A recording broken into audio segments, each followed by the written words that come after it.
Greetings, welcome to Electronic Devices and Circuits. I'm Abdul Hayy and this is lecture number 4. In today's lecture, I will discuss about another concept related to the semiconductor physics, and that's called as p-type semiconductors. As you know, semiconductors are divided into two parts. One is called as intrinsic semiconductors and another one is called as extrinsic semiconductors. And we can further divide the extrinsic semiconductors to n-type semiconductors and p-type semiconductors. In previous lecture we have studied about n-type semiconductors and we found two relations for calculation of the density of free electrons and the density of holes in case of n-type semiconductors.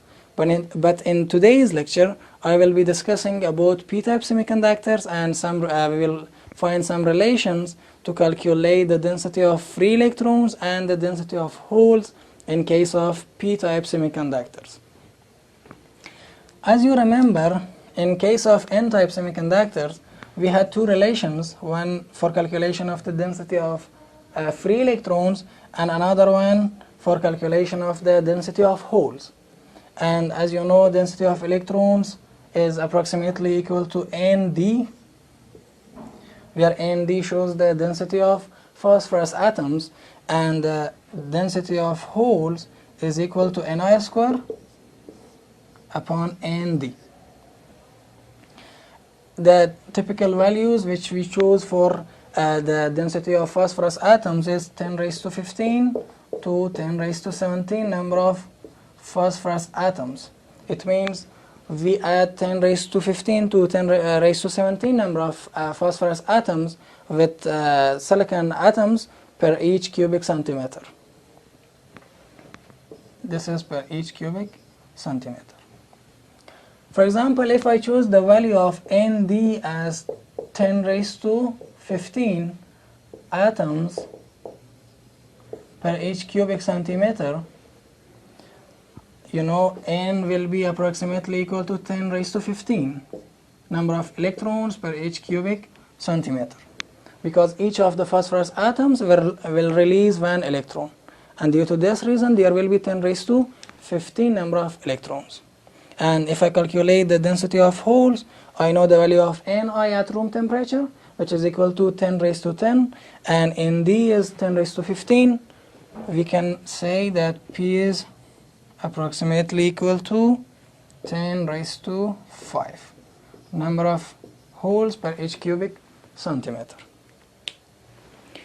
If you compare these two numbers, the density of free electrons is much higher than the density of holes. Due to this reason, we can call the electrons as majority carriers and the holes as minority carriers. In case of n-type semiconductors, electrons are majority carrier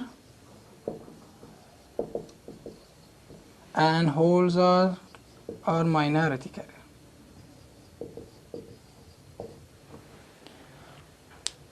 By adding some number of phosphorus atoms with silicon atoms, we are able to make the electrons as majority carriers. If I ask you how we are able to make the holes as majority carriers and electrons as minority carriers, we can answer this question after this lecture. We will discuss about the concept of increasing the number of holes and make the holes as majority carriers in this lecture. It's usual that we cannot add phosphorus atoms to increase the density of holes, because as you remember from the previous lecture, phosphorus has 5 number of electrons in its outermost shell, and out of 5 electrons, 4 of them will be shared with the neighboring atoms and the 5th one can be used as a free electron. But we should use another type of element to increase the density of holes. As you remember, I told you about another element which is called as boron, and it has 3 number of electrons in its outermost shell. Or we can say the number of valence electron in case of boron is only 3. Boron has 3 number of electrons in its outermost shell. Let's introduce some number of boron atom in silicon crystal and see what will be happened. As you know, the internal structure of the silicon crystal is something like this, that we have one silicon which is surrounded by 4 number of silicons, but in this case I replace one silicon with one boron atom, and this will be something like this. But in this case, one of the bonds will not be completed. Boron has 3 number of electrons, all of them will be shared with the neighboring atoms, but the 4th bond will not be complete because it has only 3 number of electrons, and there will be one void here which can be called as hole. It means by introducing some number of boron atoms, we are able to increase the number of holes. As you know, usually we used to apply thermal energy and break the bond and produce some number of holes and electrons. Simply, we are able to increase the number of holes by adding some number of boron atoms with the silicon crystal. If I show the density of boron atoms by Nd, Nd shows the density of boron atoms